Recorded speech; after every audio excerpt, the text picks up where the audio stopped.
ताज्या बातम्यांसाठी महान करेला सबस्क्राइब करा आणि बेल आयकॉनला क्लिक करा।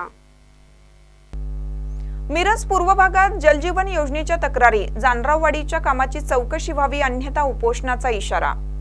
जलजीवन मिशन योजनेचे काम सध्या मिरज पूर्व भागातील गावांमध्ये सुरू आहे। मात्र या योजनेच्या तक्रारी पूर्व भागात येत आहेत। तक्रारीची कुजबूज नागरिकात आहे। जानराववाडीमध्ये इस्टिमेट प्रमाणे काम झालं नाही अशी तक्रार प्रहार पक्षाचे तालुका अध्यक्ष पोपट माने यांनी जिल्हा परिषदेचे मुख्य कार्यकारी अधिकारी यांच्याकडे निवेदनाद्वारे केली आहे। कामाची चौकशी व्हावी अन्यथा उपोषण करू असा इशारा दिला आहे। चांगले रस्ते उकरून लोकांना कनेक्शन दिल्याने गावातील अंतर्गत रस्त्यांची दुरावस्था झाली आहे।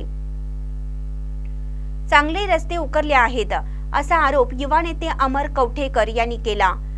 ठेकेदाराने बेकायदेशीरपणे काम केलं आहे, तरी इथून पुढे या कामाची चौकशी झाल्यावरच बिल अदा करावे। 15 फेब्रुवारीपर्यंत चौकशी व्हावी अन्यथा जिल्हा परिषद समोर आमरण उपोषण करण्याचा इशारा प्रहारचे तालुका अध्यक्ष पोपट माने यांनी दिला। प्रहार जनशक्तीचे पक्षाच्या वतीनं मी मिरज तालुका अध्यक्ष पोपट माने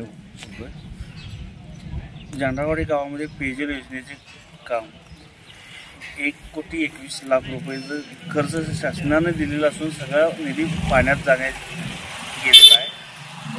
ठेकेदार यांनी मनमानी कारभारामुळे बरेच काम निष्ठुर दर्जाचं काम झालेलं आहे आणि ज्यावेळेला ही एका ठिकाणावरून दुसरीकडे ही करताना कुठलीही परवानगी वगैरे काय घेतलेली नाही। ज्यावेळेला उन्हाळ्यात पाणी वडापात्रात पाण्याचं संभव आहे तिकडून उचलून माळावर नेलेलं आहे। टाकीची उंची पाहिजे ते उंची हाईट ही नाही टाकीची।